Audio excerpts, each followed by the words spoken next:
Good morning, everyone. My name is MightyStream, and today is August the 10th. I'm going to do you just for today in a meditation for August the 10th. Okay, I'm brought to you by Hope Through Navigation, and this is our H.O.O.D Recovery Services. If you need to reach out to me, please do so at recoveryofhope21@gmail.com. I look forward to hearing from you. All right. You know, we talked about the other day, we take responsibilities, take responsibility for our actions, our recovery, right? So I'm in the middle of that. I'm taking responsibility for my recovery.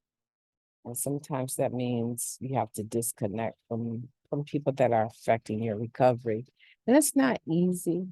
It's not easy, but I do feel that at some point in time, you have to draw lines and let people know that's not okay. You're affecting my recovery and it's not okay. So I'm just going through that process, maybe of grieving relationships that need to be let go of. And I just want to give you permission. If a relationship is not healthy for your recovery, then you need to let that go. And it doesn't matter. It doesn't matter. Sometimes the stakes are higher. But it doesn't matter if it is affecting your mood, if it's affecting you like a drug, then you need to let that go. And don't let anyone tell you that you're weak or you're this or you're they could call you 1,000 names. And it will just be because that they're angry. They can't believe that you took a stand for your own recovery, that you deserve the best. And people that don't bring the best to you, don't allow them to take another inch into your recovery. Okay? So today is August 10th. This is regular prayer and meditation. Most of us pray when we are hurting. We learn that if we pray regularly, we won't be hurting as often or as intensely. That is from Basic Text, page 45. Regular prayer and meditation are two more key elements in our new pattern of living. Our act of addiction was more than just a bad habit waiting to be broken by force or will. Our addiction was a negative, draining dependence that stole all our positive energy. That dependence was so total, it prevented us from developing any kind of reliance on a higher power. From the very beginning of our recovery, our higher power has been the force that's brought us freedom. First, it relieved us of our compulsion to keep taking drugs, even when we knew they were killing us. Then, it gave us freedom from the more deeply ingrained aspects of our disease.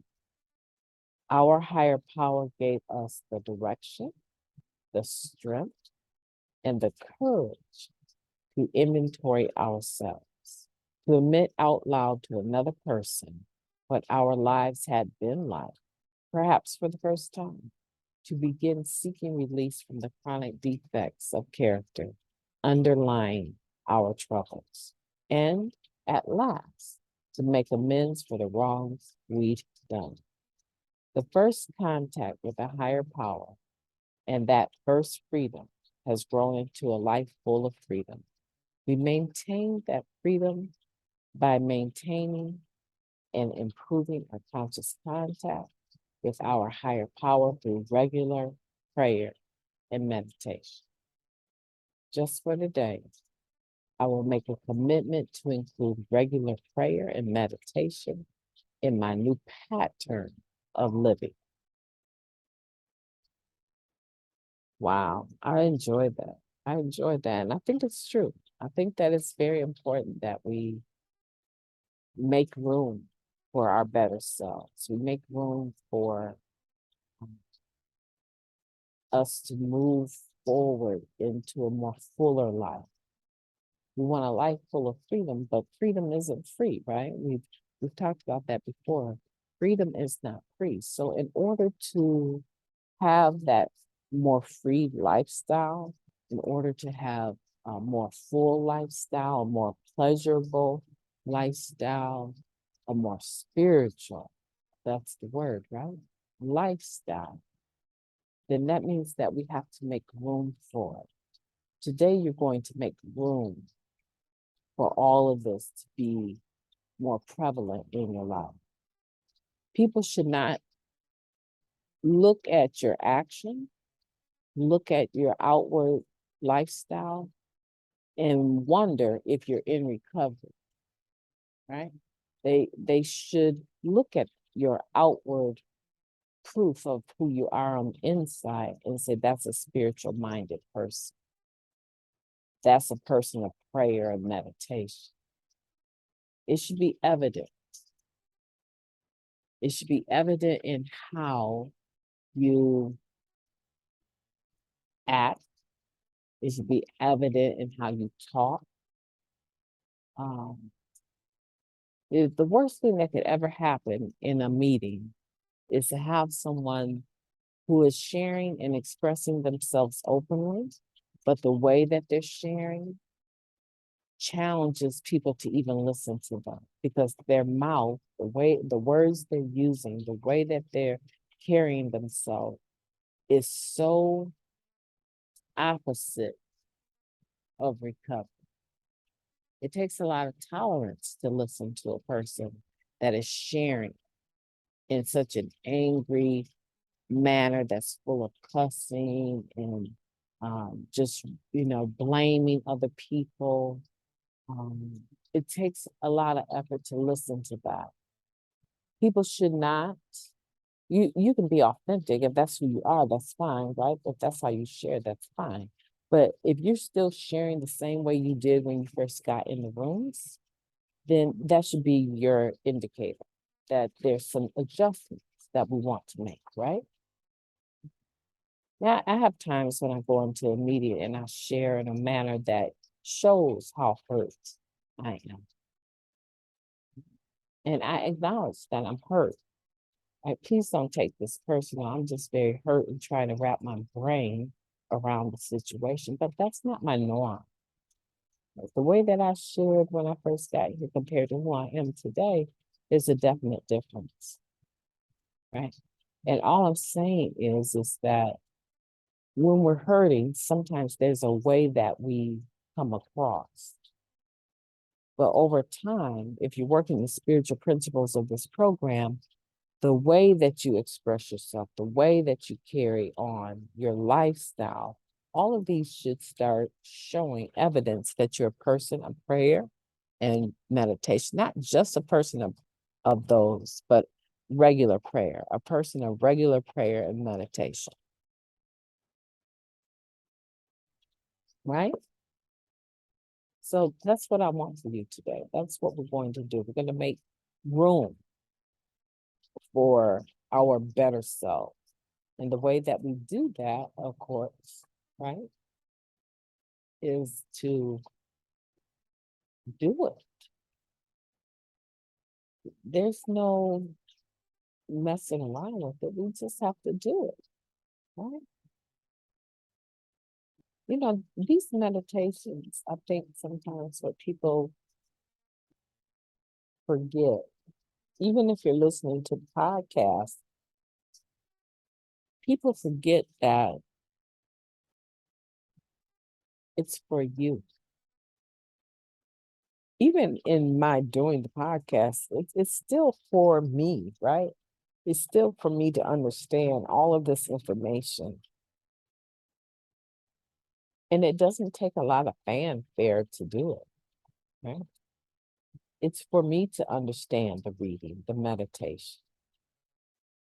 It doesn't take a million viewers or even 100 for you to be able to do this on a daily basis. And it wouldn't matter in a year's time, they'll be here for every day of the year for the meditation, right? So you would always be able to enjoy someone expounding on the just for the day. But that's not really the point.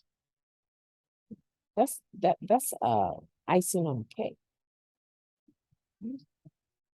But when you come into this space where you are doing prayer and meditation, you might read the meditation. I had a friend, oh man, a sponsee. I had a sponsee, an older lady.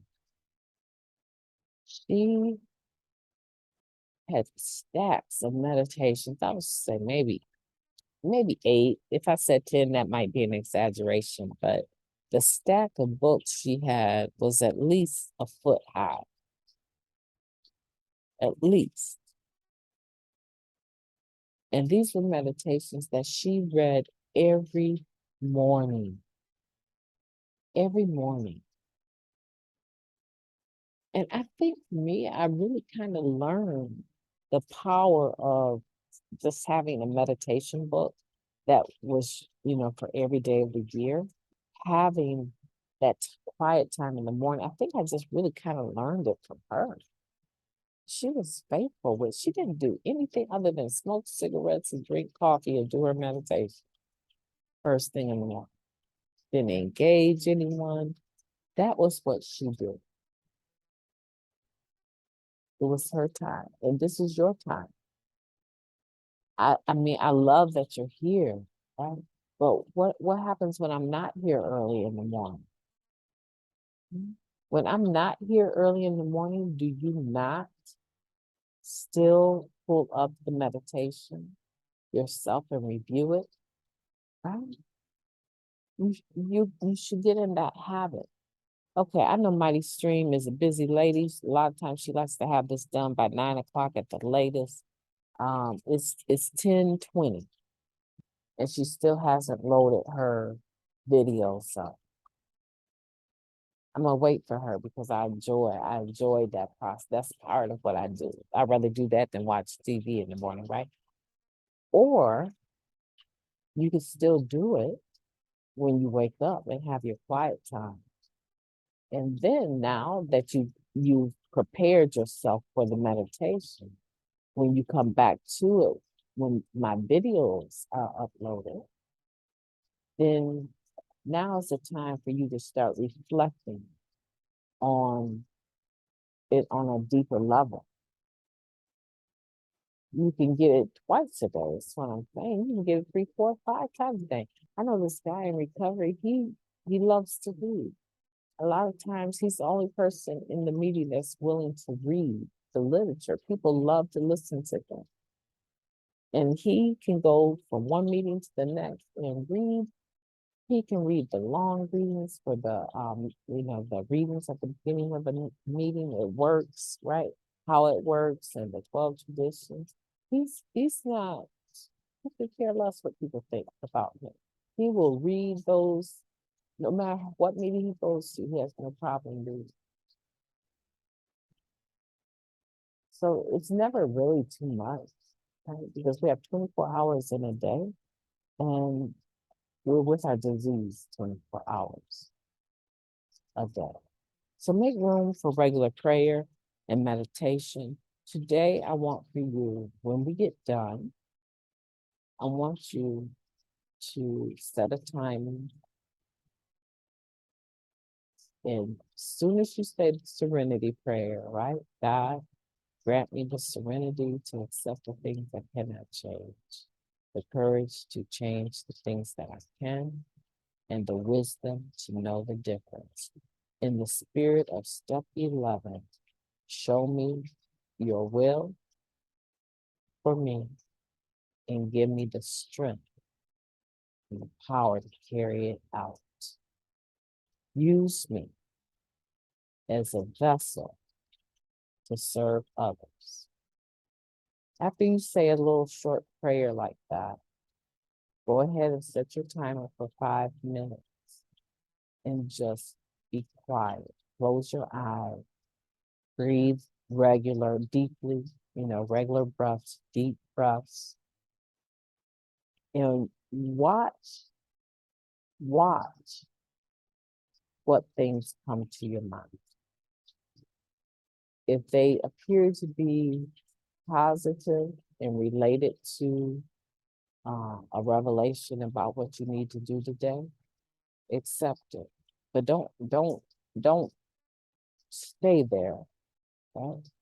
Just re-still your mind and let whatever comes come. And if it's negative, it's mundane thoughts, just say, I release you, right? And then continue on to the next. Get in the pattern of prayer and meditation. It will really, really calm you and improve your day, I promise you. Okay, enough of that. My name is MightyStream, and I'm going to be talking to you tomorrow.